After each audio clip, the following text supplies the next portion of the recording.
You welcomed the Chequers agreement on Friday evening. Are you still relatively pleased with it? Yes, we are. There was many things that were put into that agreement as a result of us working very closely with government, which were in the interests of businesses that are Remain supporters and Brexit supporters. Of course, we're waiting to see the detail in the white paper, which is very important. I think today's events to us worry us a little bit about timing. We need to make sure we stick to the timing there, because we haven't got a lot of time left to negotiate this deal. So us being comfortable with that detail is very important. What do you make of Boris Johnson in his resignation letter there, saying this is a semi-Brexit? Well, I think it was always going to be a compromise. It's a negotiation with the EU. We have to recognise they're still our largest trading partners.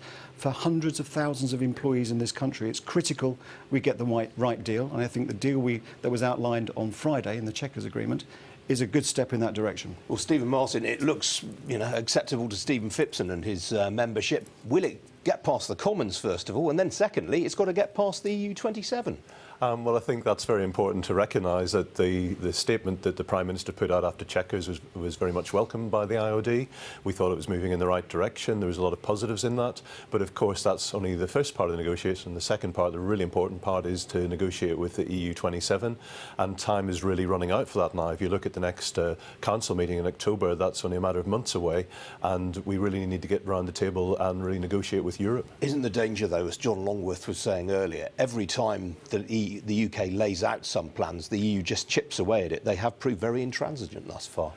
Yes, we would definitely call on the EU to look at the proposals being put forward positively, to react to it positively, and to actually engage in meaningful negotiations and discussions on it. It is no use just rejecting it out of hand or saying it's not acceptable. We need serious negotiations. Well, Stephen Phipson, this is a big argument. I mean, how likely is it, in your view, that the EU is going to accept free movement of goods through a third-party country without being a member of the single market? Well, really, the sort of shape of the agreement that the government has laid out is what's called an association agreement, and that is something that recently the EU has negotiated with other parties. So there is hope there that we can get to the similar place. And regretted, but they have gone down that negotiation route. So I think the chances of them just kicking this out of hand are very slim, and there will be a serious negotiation which will be encouraging in Brussels for them to take these proposals very seriously for business. Will the EU actually trust the UK to carry on implementing its rules once we've left the EU? Well, we are a trustworthy partner in many areas, and one thing the Prime Minister talks about is our security arrangements. So